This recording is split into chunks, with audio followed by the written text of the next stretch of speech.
Welcome to the Sharkpreneur podcast with Kevin Harrington and Seth Greene. Kevin Harrington is the inventor of the infomercial, one of the original sharks from the hit TV show Shark Tank, and has generated over $5 billion in TV and digital direct response sales.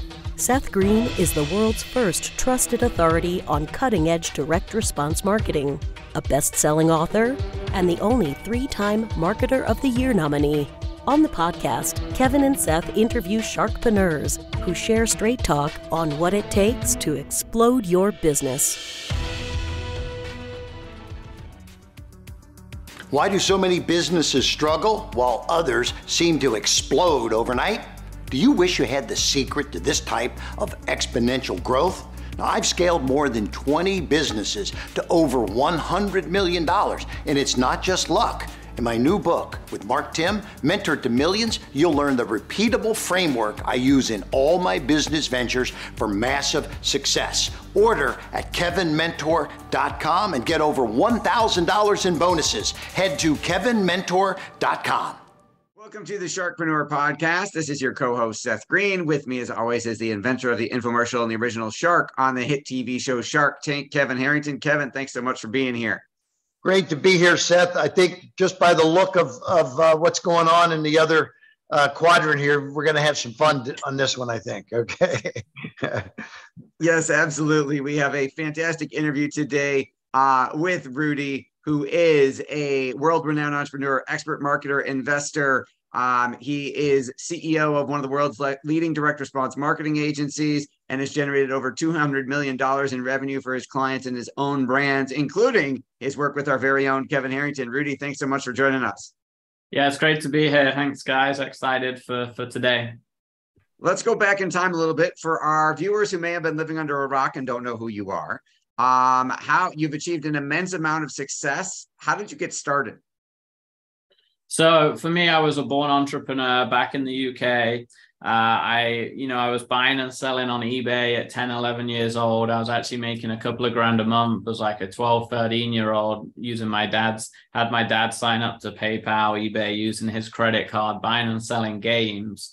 And then I, was always hustling, became a personal trainer because that was my mom was a gold medalist. So I came up in a sport background. And I built websites as a teenager. So I built a website, ranked one for SEO in my city, and then built, like a mini personal training center, different side hustles, ran nightclub events, and figured out Facebook ads and Google ads about 10, 11 years ago, just as they were starting, ran it for my personal training business. And that's when I kind of got the bug for marketing, right? The ability, I was always a numbers guy. I was top of my maths class. I was a chess champion. So I had this like blend of numbers, data, strategy. And then I just, I moved to America at 24, went to grad school here, made my professor $1 million using Facebook ads and marketing, graduated, made myself $1 million about 18 months later. That then formed into a big agency. And now, now I have a massive personal brand, 1 million followers across all the networks, teaching Facebook ads, marketing, social media, entrepreneurship, tons of businesses. Obviously do some bits with Kevin and looking at how we can grow companies, a lot of celebrity stuff in the last year. A big journey, but the core of it is marketing, figuring out how to sell stuff online. And along the way, Rudy's does some really creative things in terms of teaching entrepreneurship. But he also loves to create a lot of content. And so one of the content pieces he's been working on is it called Stupid Side Hustles? Is that the name of it? Yeah, so my goal this year was free TV shows, right? So I set a big goal. I figured for me to help millions and millions of people, TV is still a great way to reach people, right? So we have a Stupid Side Hustles where we're looking at all these wild side hustles across America that make money. There's some that make millions of dollars. There's some that sound great and are pretty what we call stupid, right? And we come in and give them feedback on their business and how they could maybe turn it into $1 million company. And then we're also doing a social media one, how to become a millionaire with social media and using social media to grow businesses. So I'm very excited for those. But you might call it a stupid side hustle, yeah, but actually it's someone that's doing pretty well, right? Yeah, I mean, there's some of them doing millions of dollars, right? We did one locally where it was an ATM business, and he was making $1 million plus just doing ATMs, and he started with one, and now he has 120, and it's high profitability, 400-500K a year profit, just having ATMs scattered around Tampa and Florida. So, the theme of the show is we rate it on the stupid scale, right? And it's like, right, and look at key aspects of business, key pillars of business, the financials, the logistics, the ability to scale, all of those things, and then give feedback on how to improve them. What do you think are some of the biggest mistakes people make when trying to, let's say, start an online business or start some digital marketing to help them grow? Yeah, number one, ultimately at its core, a business can't be wildly successful if it can't acquire customers and scale, right? So you learn this over time. For 4 years back in the UK in my early 20s, I was trying to start businesses, and I'd focus so much on the name and the logo and the product idea, and I'd spend months on the content. And then you come a year later and it's like, hey, now I got to sell this thing. And you've never built it to actually be marketable and sell. So now, now we're one extreme to the other. Now we launch products with minimum viable product, but we build them around amazing offers and things people want to buy, and really strong promises and hooks and stuff that pulls people in. So, I think the biggest thing is, hey, you got to build products that people actually want, that catch people's attention, that are easy to scale and sell. Because if not, you're literally starting a business with an uphill battle. And it's like running uphill isn't much fun if you've ever ran or been a runner like I was. So it's like, why would you want to build a business that way? Absolutely. Now, there've been some amazing deals that you've been a part of and some amazing folks that you've gotten to work with. What do you think if someone was an aspiring entrepreneur and said, man, I'd love to get a relationship with someone like Kevin. I'd love to get in the door with someone like Gary Vee, and they get pitched 1,000 times a day and get twice as many emails as we can even think of. How do you get yourself in the door before you were the Rudy that you are now? Yeah, it all starts with there's two sides, right? Part of it is just being a good, authentic, genuine person, a good track record, good reputation, and I think genuinely wanting to help people, right? Be interested in helping people. I always look, even when I hang out with billionaires, I look at, hey, what do you need? How can I help and support you, right? So part of it's that, I think, not being selfish. And then part of it is, the step further is if you reverse engineer it, what makes sense for all parties, right? How can we win together? How can you bring what you're great at, or your skill set, or your network, or where you're at in life, combine it with where I'm at in life? And I teach young entrepreneurs, I'm like, hey, when you're young or junior or lower revenue, the biggest thing you have is time, right? When you're someone like us, the last thing we have is time. So it's like, is there something you can do to support us, and vice versa? So there's always an in, right? And it's all about figuring out the in. And a great example of this is I spent last week with Richard Branson, who's one of the biggest entrepreneurs in the UK, multi-billion dollar empire, Virgin. And we hit it off talking about philanthropy, and my passion's animals, and I want to give back to animal charities. And that's something he was passionate about. And so, and it wasn't planned, but that ended up becoming an in, because he was super interested in what I wanted to do because of his, passion, right? So it's like figuring out and understanding that is super important. That's cool. So Rudy, when companies come to you, do you also have an opportunity to take equity or partner with them, or how do you structure your relationships? Yeah, we try and have every option, right? And obviously you were part of that mentorship and helping me with some of those options. I came from the world of retainer and rev share, which is awesome. And I built a multi-million-dollar agency in my 20s doing that. But then there was some companies where I scaled them up and took them from 2 to 10 million, or right. And then you're like, oh, well, that 10 grand a month I was getting paid doesn't seem so great now, right? So then you transition to the equity side, and that was, you know, obviously something you helped me with, and that's that can be great too. But like we discussed when we first met, I think it can also be a shiny object syndrome, right? So it's like, I think it's understanding the right business model for every opportunity. So we're always looking at, yes, we can charge you a retainer, yes, we can consult, we can coach you, yes, you can buy a $19 or $29 or $49 course and just get a bunch of knowledge to go and do yourself. Or yes, we can maybe, if it's a fit, come in and do some form of a partnership. And, you know, now we're actually charging in advance where it's like, hey, you have to pay us kind of like a retainer, like an agency for a few months so we can date before we get married. And then if that works, we can talk about the marriage side after we've got to know each other, which I really like. And I think sensible for both sides. Yeah. Talk a little bit about Mawer Capital. So it's, you know, the vision was a holding company, just because I've learned along the way where you start here is probably never where you're going to end up there, right? Like everyone has these grand plans. Everyone has these big ideas about, oh, I'm going to do this and build this, but very rarely does it actually become this straight line. So I wanted to build a holding company that I could just build great people, right? I could build a great brand under it. I could bring in great partners and advisors such as Kevin to support me on that journey to building something awesome, right? And that might chop and change along the way a little, but the team is united and the team shares a vision of, hey, let's build something great, right? Whether that's a bunch of M&A and it becomes a fund, whether that's a celebrity division, whether it has multiple divisions, a product division, an e-com division, an event division.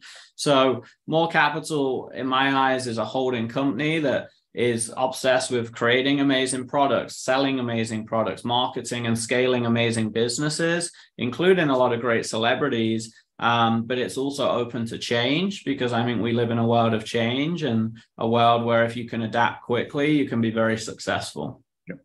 You mentioned celebrities. You know, you and I had dinner a few weeks ago with Ric Flair, Hulk Hogan. So, you know, it's fun running in those kind of circles. Woo! Yeah. Rick is awesome. But you're working with guys like this. I know Hulk was in your office recently, but you know, you went to Vegas and one of the most famous boxers in the world. Talk about some of the deals that you're involved with, because these are exciting.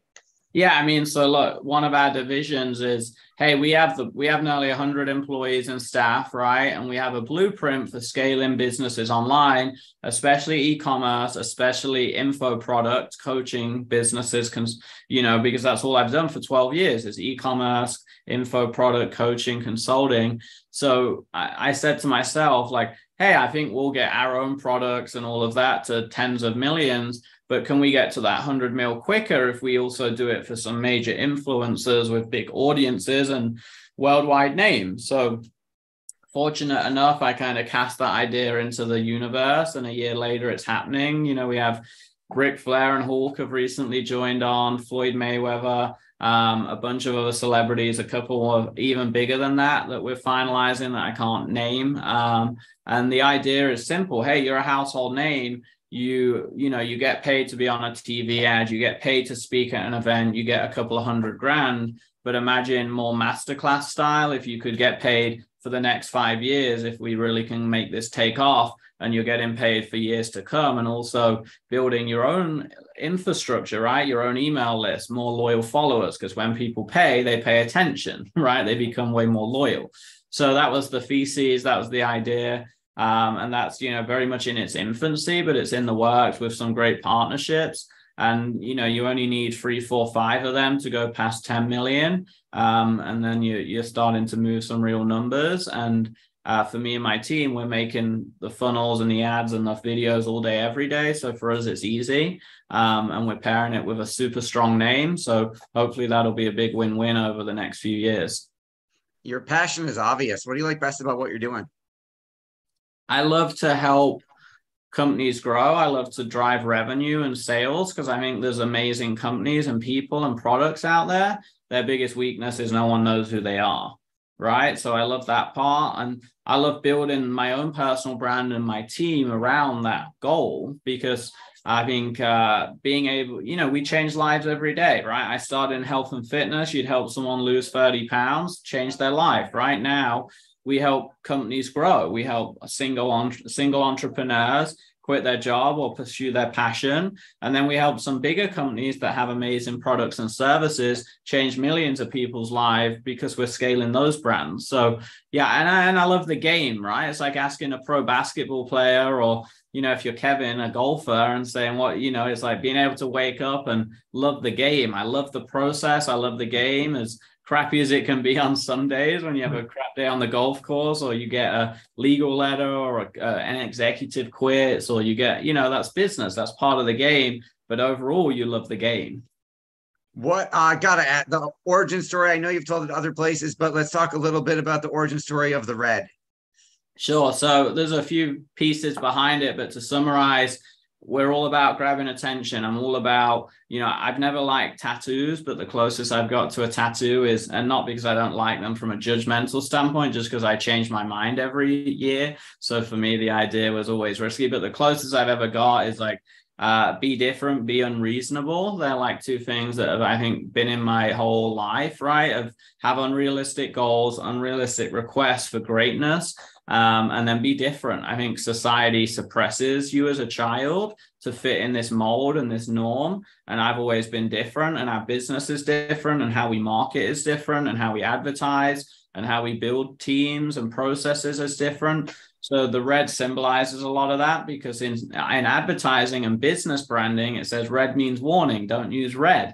And then, my personal brand is the Red Life. And because I became super well known for the red, it's a play on the Matrix. Hey, take the red pill, live in Wonderland, build a life of your dreams. Because that's what I've been able to do from a small town in England to now. And I think more of society should do that, because there's all of us on this Zoom today know, right, that entrepreneurship gives you an amazing life. It gives you freedom, it gives you empowerment, it gives your family an amazing life, and it gives you the ability to help millions of people. So I would love to expose more people to that side of life and that journey.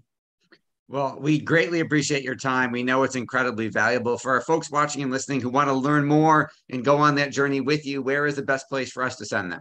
Yeah, I guess I have to give a warning first, because if you click it one time, it's never going to go away. That's the power of ads, and the red will stay forever. So, but yeah, if you like that idea, follow me on Instagram at Rudy Mawer Life, theredlife.com or capital.com. Googling me, Rudy Mawer, you can find us and find all that we're doing with Kevin, all the partnership opportunities, consulting opportunities, and all the free information, and hopefully mindset and money tips and marketing tips to help you build your dream life on the internet.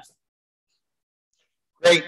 Unbelievable. Good seeing you again. I see you all the time, but let's keep it going. Good catch. Thanks, guys. Thanks, everybody, for watching or listening. We'll talk to you or see you next time. Do you need money to fund your idea, product, or service? Are you ready to take your business to the next level, but need capital to get it done? Kevin Harrington has heard more than 50,000 pitches and knows how to help you make the perfect pitch to get the funding for your entrepreneurial dream. He's distilled the process down in his perfect pitch cheat sheet, and it's yours for free. Just text PITCH to him right now at 727-888-2100.